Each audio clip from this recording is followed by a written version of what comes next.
Now let us prepare our hearts and minds for a time of meditation. I invite you to find a comfortable position in your seats. Close your eyes if you wish, and take a few deep breaths. Let go of any distractions or worries that may be on your mind.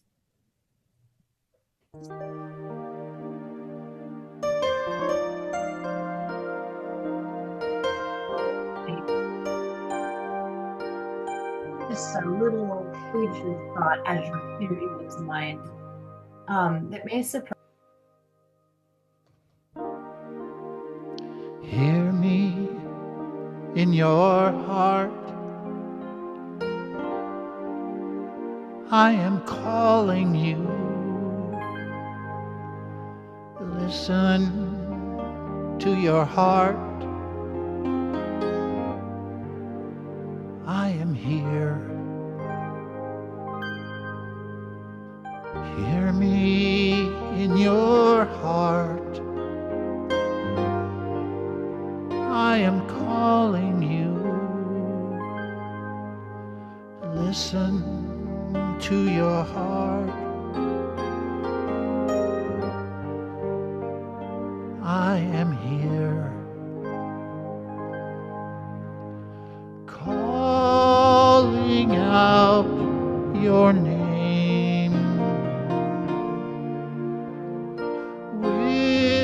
Whispering your name. Hear me in your heart. I am calling you. Listen with your heart. I am here. Hear me in your heart. I am calling you. Listen with your heart. I am here.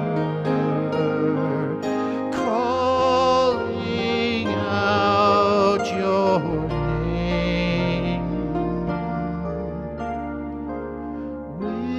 Whispering your name. Hear me in your heart. I am calling you. Listen to your heart. I am here.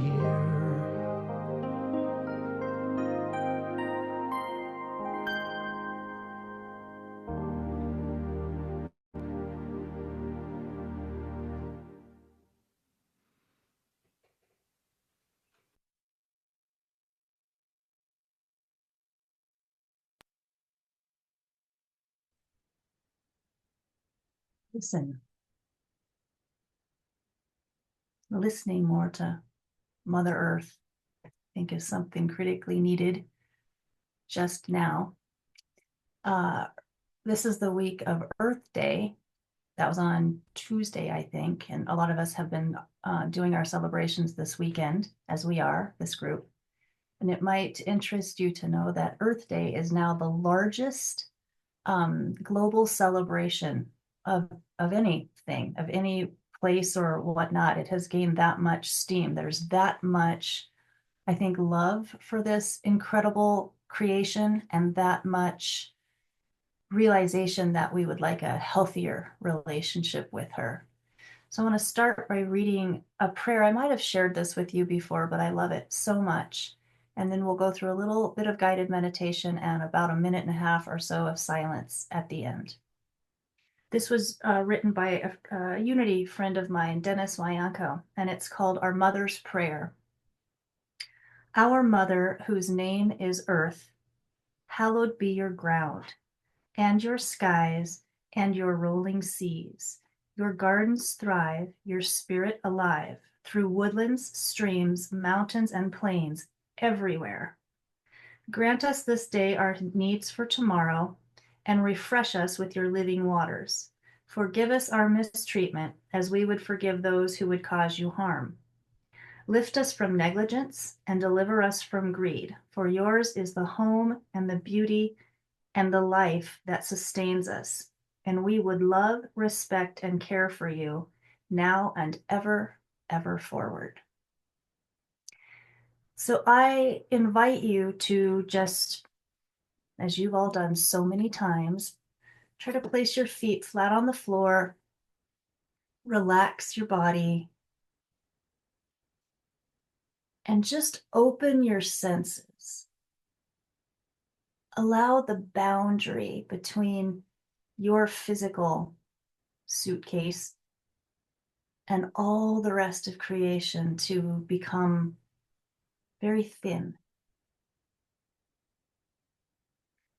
Feel the energy of this planet from which or to which we are all inextricably connected and dependent upon. Feel her energy flowing up from the core through all the mantles and layers. That energy that is ever present because we are earthlings. Feel that flowing up through the concrete, through the wood, through the plastic, whatever it may be in the floor beneath you, through your shoes, right into your feet, and infusing throughout your body. Because in truth, that energy is always flowing through and to you.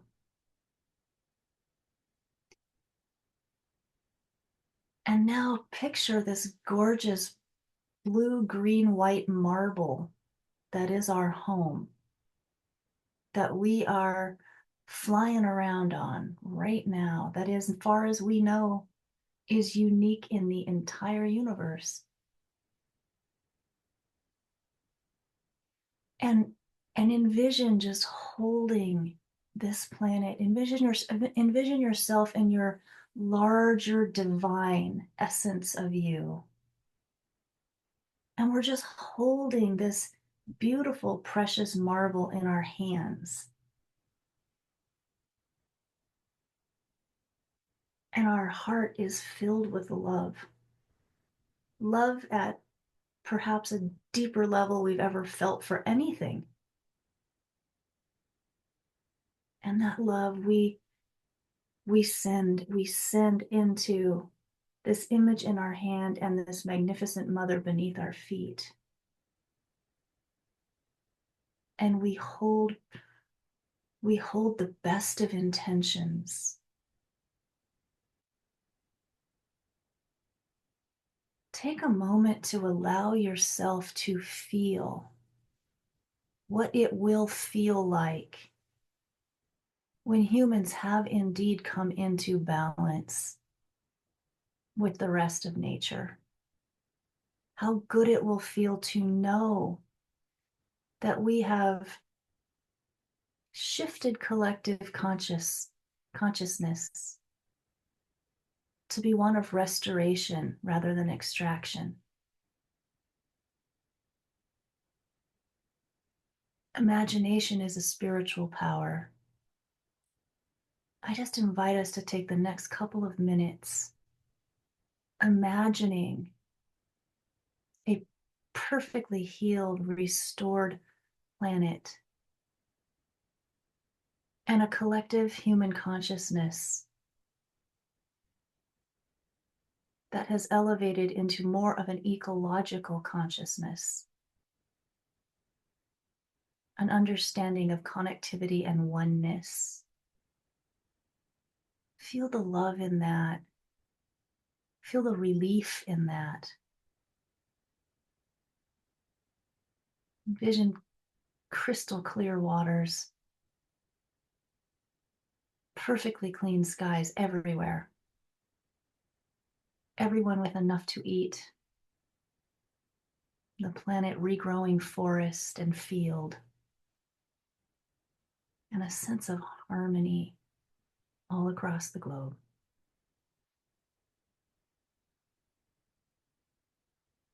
I invite you to revel in that for a moment. as we take a minute or two in silence.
And as we bring our consciousness back into the service going forward, we affirm that consciousness can shift. And we claim this restorative mindset. And we continue to send our love and know that Earth's whole way of being is wholeness.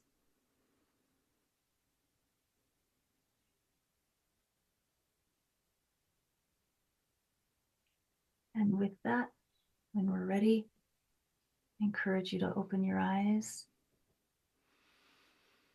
And when ready, the service will move forward.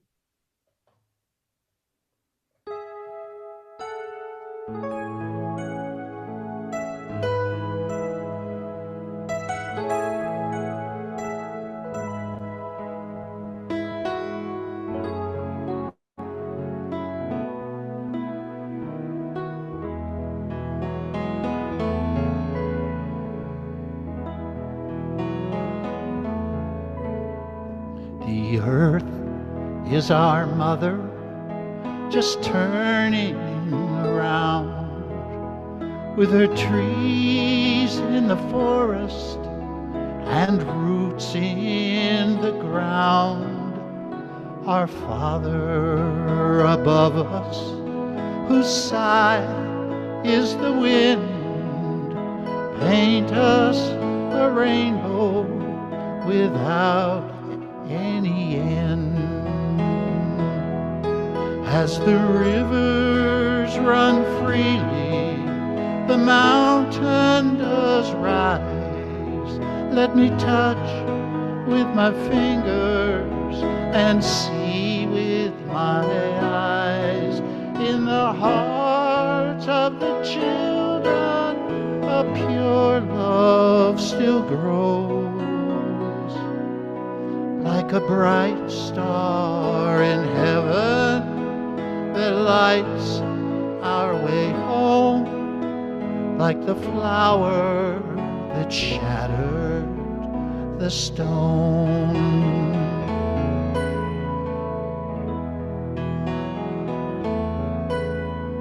Sparrows find freedom beholding the sun. In the infinite beauty, we're all joined as one. I reach out before me and I look to the sky. Did I hear someone whisper? Did something pass by? As the rivers run freely, the mountain does rise. Let me touch with my fingers and see with my eyes. In the hearts of the children, a pure love still grows. Like a bright star in heaven that lights our way home, like a flower that shattered the stone, like a bright star in heaven that lights our way home, like the flower that shattered the stone.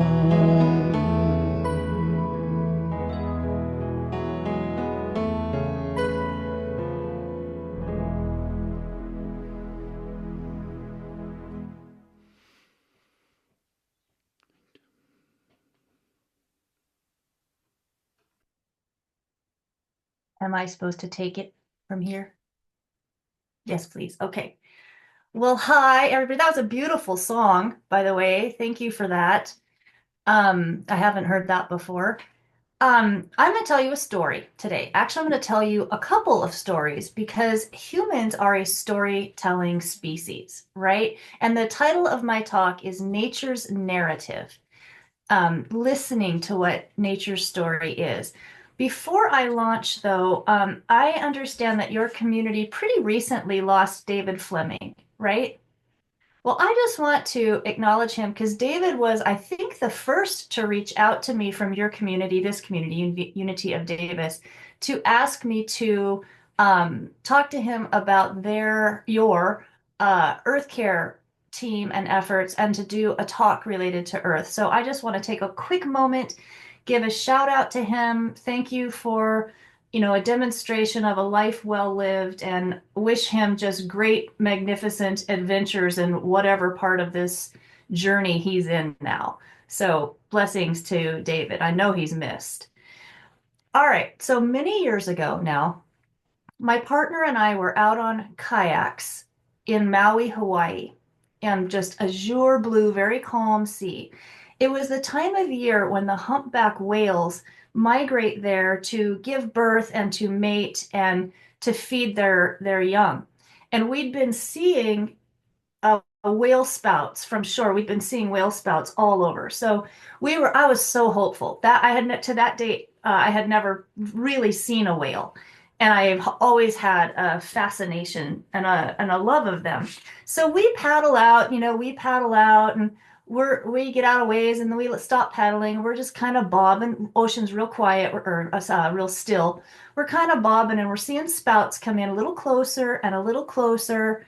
And I put my hand over into the water and I was just sending blessings and gratitude. I was really feeling my appreciation for this planet at that time.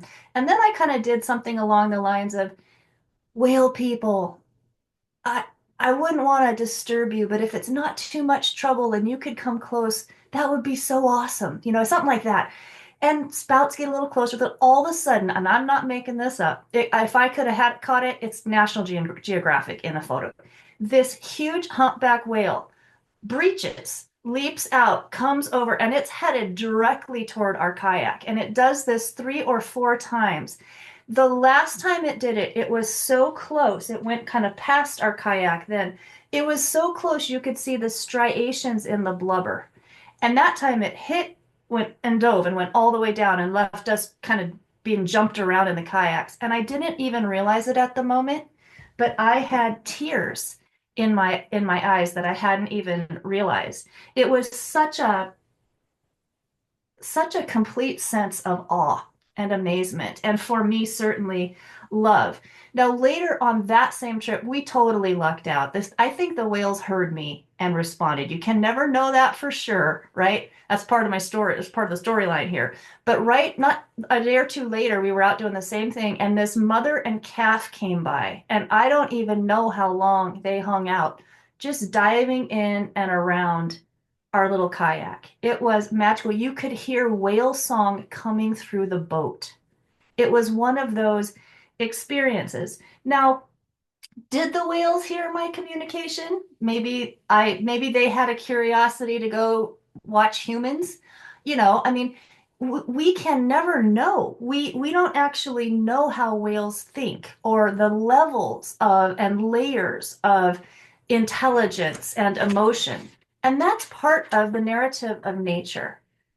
I think when we're paying attention, nature shows us over and over and over.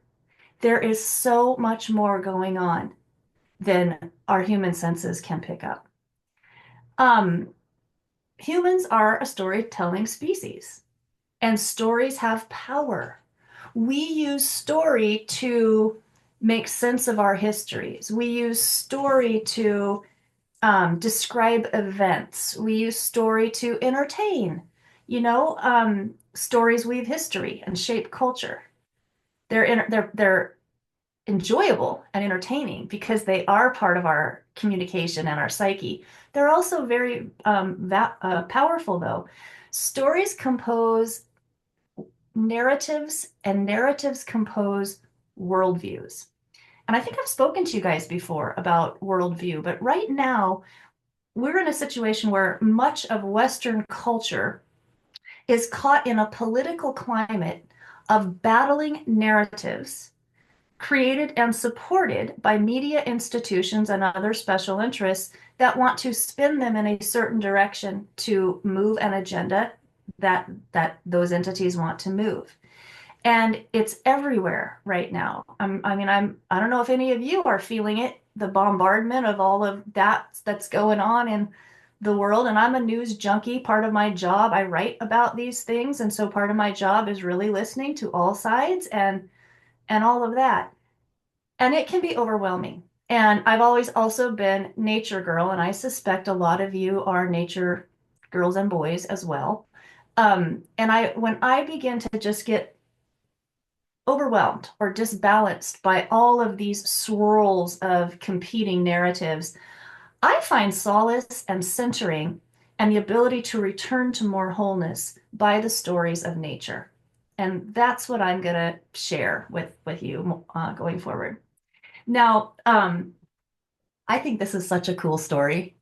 In my home state, just a couple of hours from where I am, there's this little tiny butterfly called the Finder's Blue, and it only lives in one little stretch of Willamette Valley, like meadowland.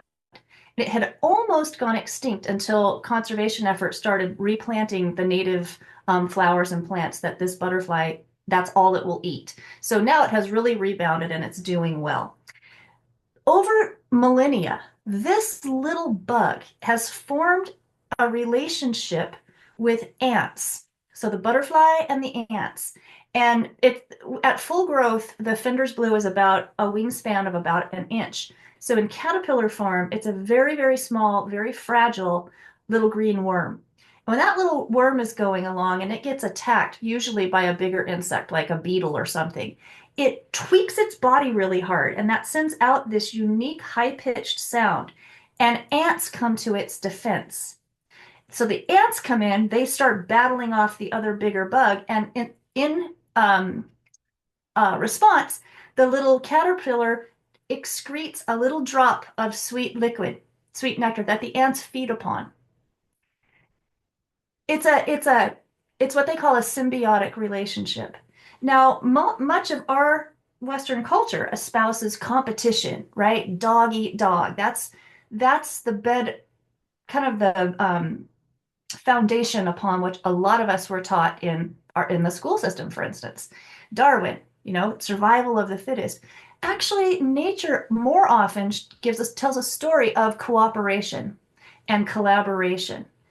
mutual support. There's almost not a species on the planet that could exist without other species. We couldn't exist with all the bugs that are in our guts and on our bodies right now. Think about that, right? We would die off if they died. We're not just human bodies, we're colonies, for goodness sakes. I think that's very useful. Imagine how our culture will shift when we begin to biomimic what creation is really showing us, which is that cooperation and collaboration working together is actually what works. That's the best survival strategy. Just overlay that with our foreign policy right now. Just saying, just something to look at.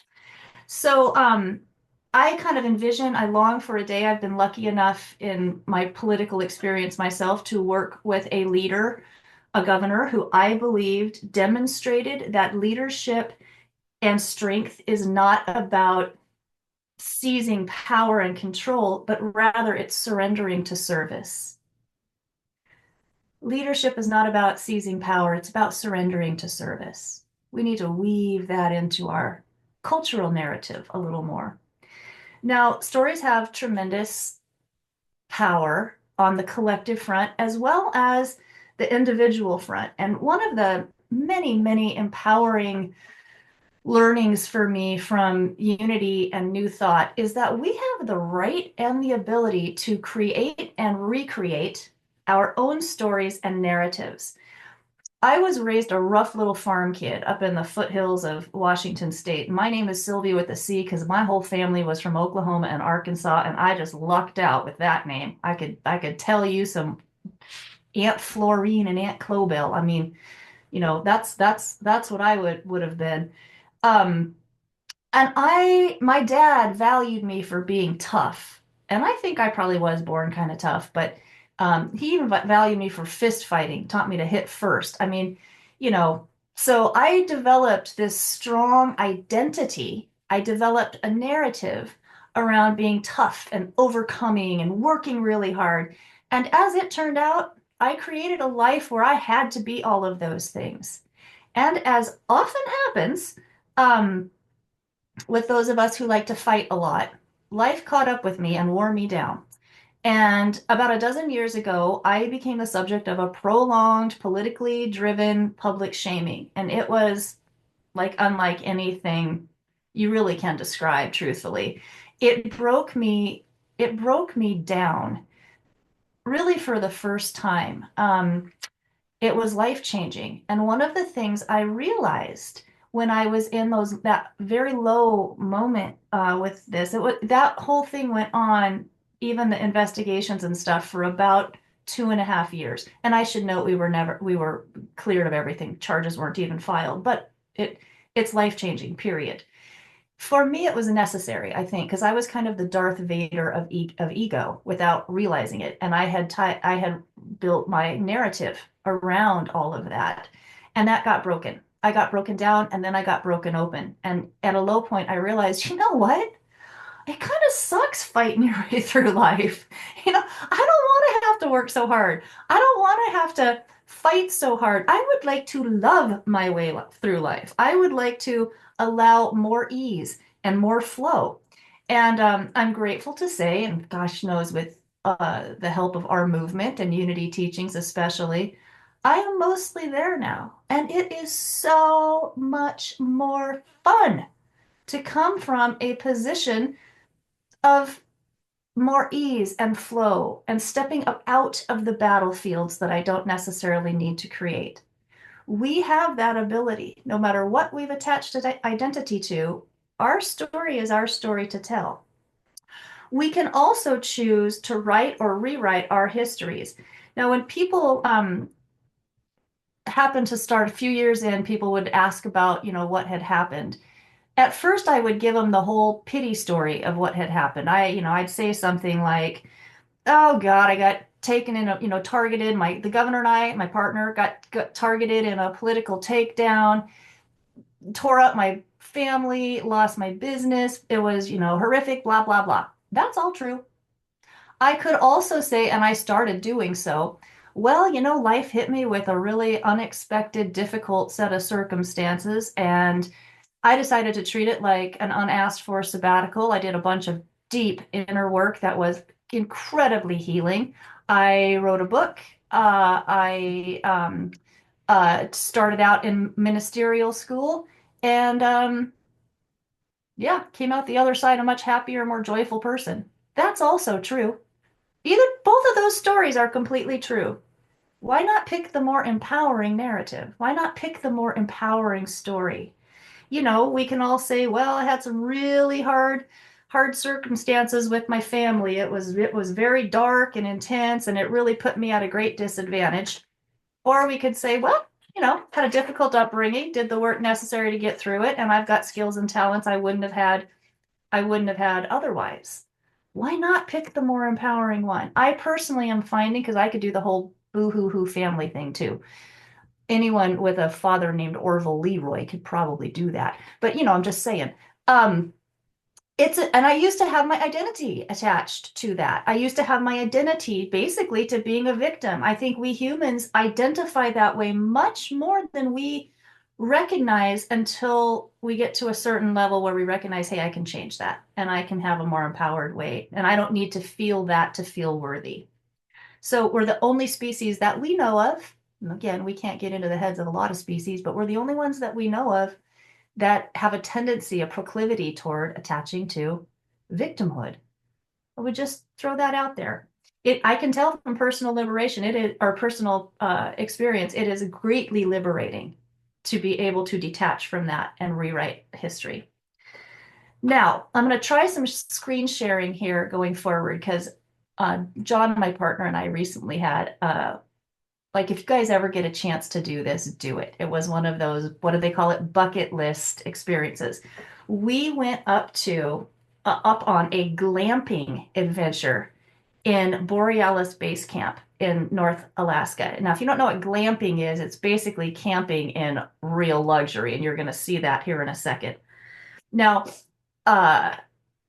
this was my first experience of the Northern Lights, and it didn't disappoint. I am going to try to share screen.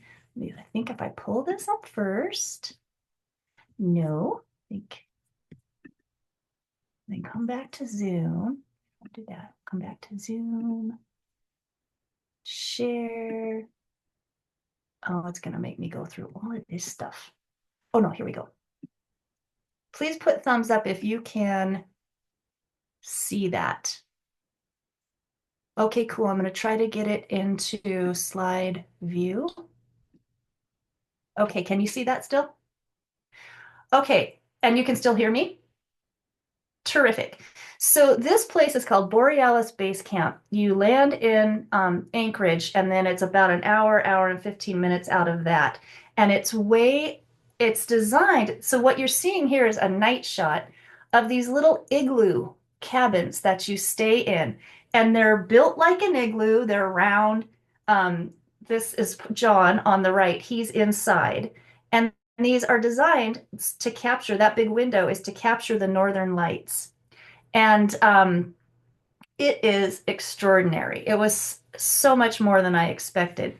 So it looks like this is going to make me, I wanted to show you a couple of pictures of northern lights.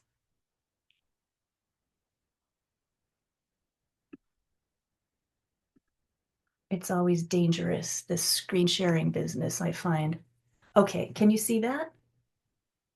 These are a couple of shots. Here we go, perfect. Of northern lights. We had an incredible display.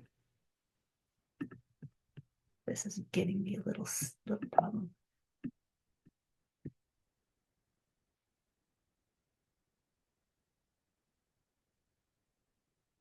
Well, that's perhaps the best photo I got. I'm gonna leave that right there for a second. So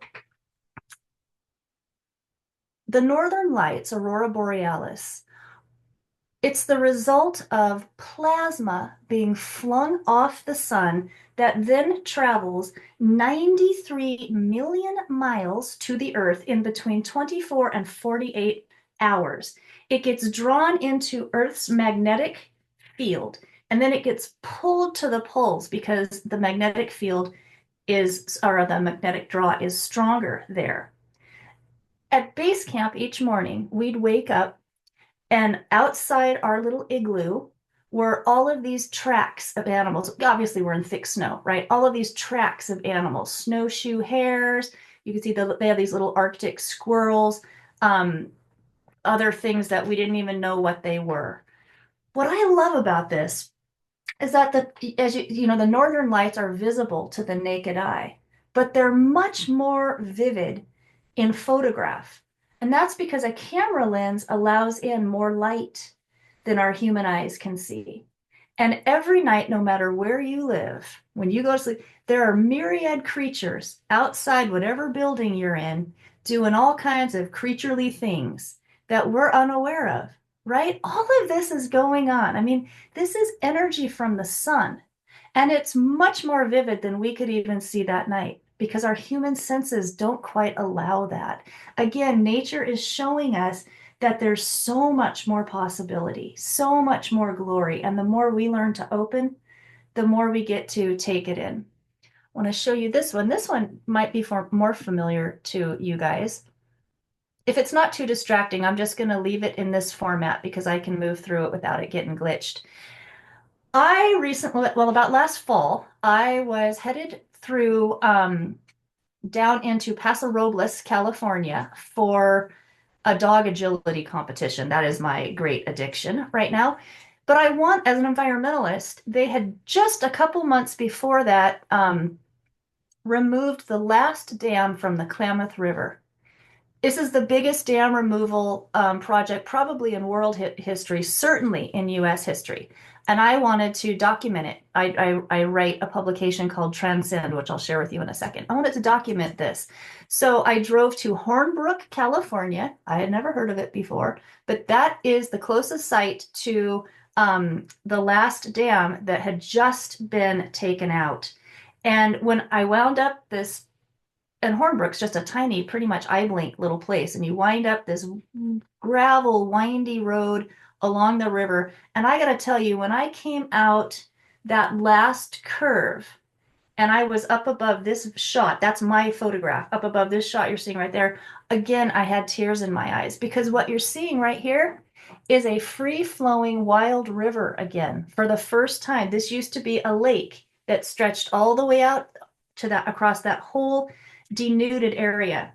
Now, about mid-1800s, the Yurok, Kanak, and Hoopa tribes were forced onto a reservation, and over the next 100 years or so, they watched these, there were 4 of these dams go up, and the salmon disappear because the salmon used to spawn up in these grounds. And this used to be at least the 3rd most prolific salmon run on the entire West Coast, and it basically got wiped out. Now, environmentalists and the tribes had worked over years to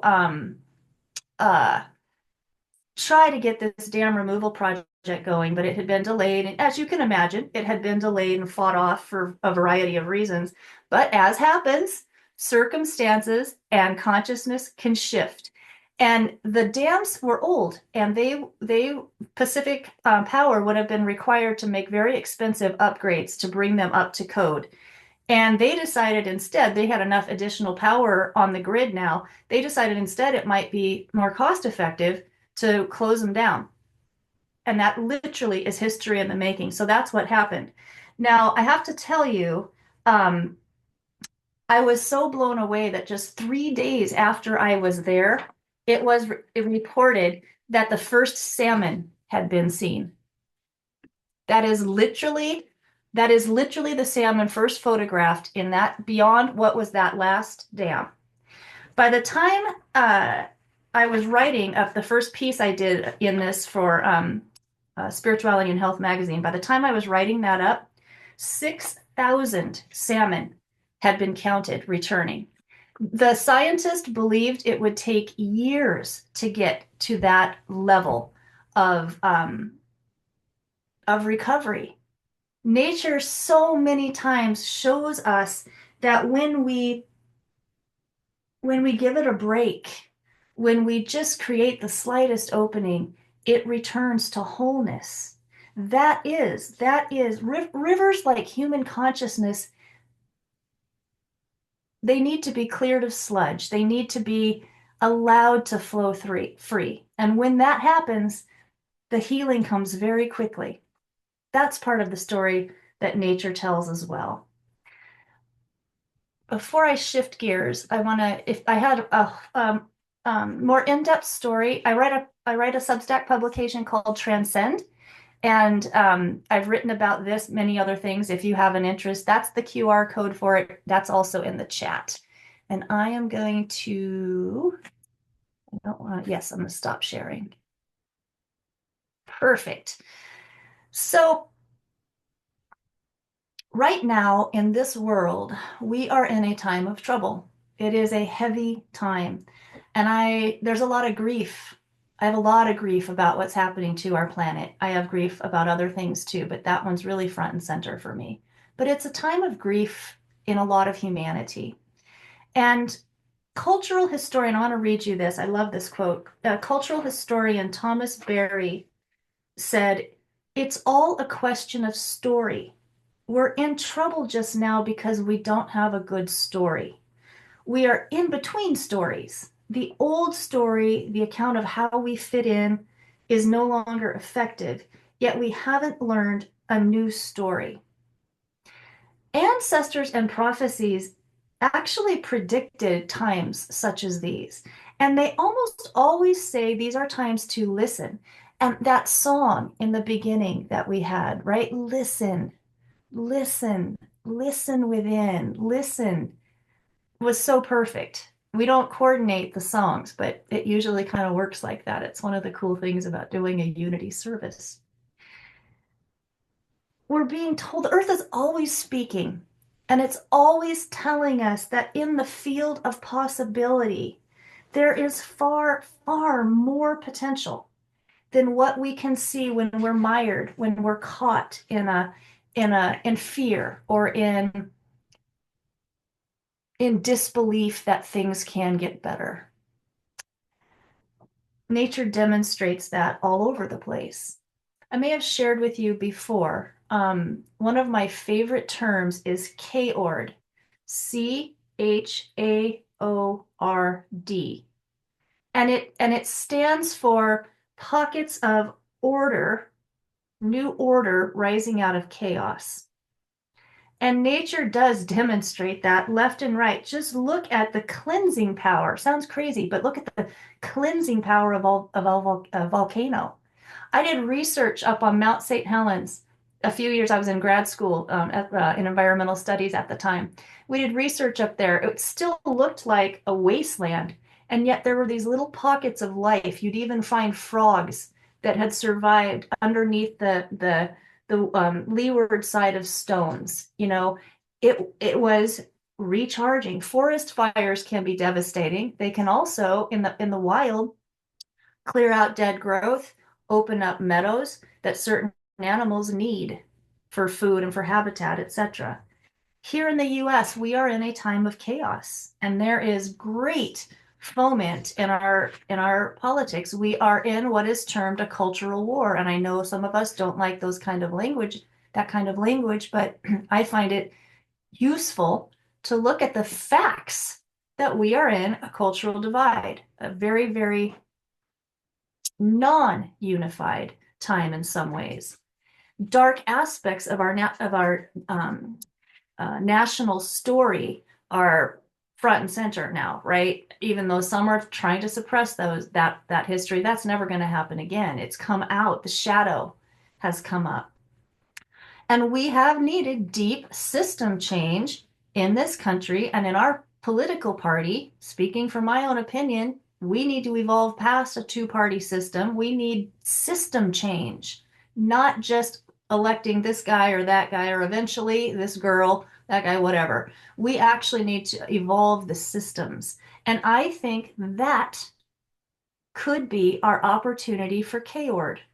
And more people that hold this consciousness, that are able to face what's going on in the physical realm, but hold open in the field of possibility in our consciousness that this actually can be an evolutionary phase, the more likely we are to get there with less pain. That's what I believe. So that's what I'm hoping many of you already believe or will open to. And I see the thumbs up and the nodding and all of that. So I'm feeling you. I'm feeling you with that. Part of the old story that isn't working so well is that humans are a part from, separate from, better than all the rest of nature. That's what we've been in human exceptionalism my entire life, for sure. Obviously, that's not true. Obviously, we don't do so well when we wipe out nature all around us, right? Obviously, that's not true. And the opportunity here is to start creating, start talking about these things and writing that new story. How we think about and treat this planet in our own little actions and our bigger actions, that's part of writing a new story. How we think about the stories we tell about ourselves and one another, that's also part of writing this new story. The stories we tell about ourselves as we upgrade them actually benefit the whole. We have the power to weave a new story. And I believe that's why we're here right now in these chaotic times, each one of us. We have a niche to fill, whatever that is. There are so many niches, we could never fill them all, in making the transition to a healthier, saner way of interacting with this magnificent planet and all the myriad species that she supports. That is a task before us right now, I believe. And nature is our very best writing coach. This is the time, peeps.